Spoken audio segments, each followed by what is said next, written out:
వెన్నుముక్కల సమస్యలు రాకుండా జాగ్రత్త అంటే it is not in our hands. అంటే కాకపోతే ప్రతి ఒక్కళ్ళు చెప్తాం. అందుకనే ఎర్గనామిక్స్ అంటే ఇప్పుడు ఆఫీస్లో కూర్చున్నప్పుడు ప్రాపర్ పోస్చర్ కానీ take a support, back support తోటి ప్రాపర్గా కూర్చోవాలి. ఇంకోటి ఏంటంటే monitor adjustment and don't SIT for prolong time. అంటే 30 నిమిషాలు 40 నిమిషాల కన్నా కూర్చోవాల్సి వస్తే డెఫినెట్గా 1 or 2 minutes బ్రేక్ తీసుకుని కూర్చోండి. కింద కూర్చోవడం ఒకటి అవాయిడ్ చేయాలి. కింద కూర్చొని కాళ్ళు పైన పెట్టుకుని వర్క్ చేస్తూ ఉంటారు, రకరకాల పొజిషన్లో వర్క్ చేస్తూ ఉంటారు. These are definitely should be avoided. Always have positive reflex. ఈ పని చేస్తే నాకు నొప్పి వస్తుంది అంటే మాత్రం అవాయిడ్ చేయాల్సింది.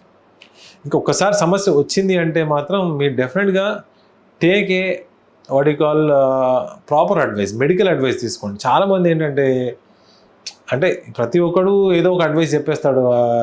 ఫస్ట్ డైరెక్ట్గా ఫిజియోథెరపీస్ దగ్గరికి వెళ్ళడము, లేకపోతే ఫస్ట్ వాళ్ళు కైరోప్రాక్టర్స్ వాళ్ళ దగ్గర పోవడం, లేకపోతే వాళ్ళ దగ్గర. కానీ these are all allied branches. Take an opinion from orthopaedic surgeon or a spine surgeon or a neuro surgeon.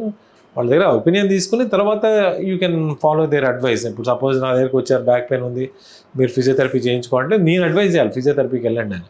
అంతేగాని you don't directly take advices from non medical people.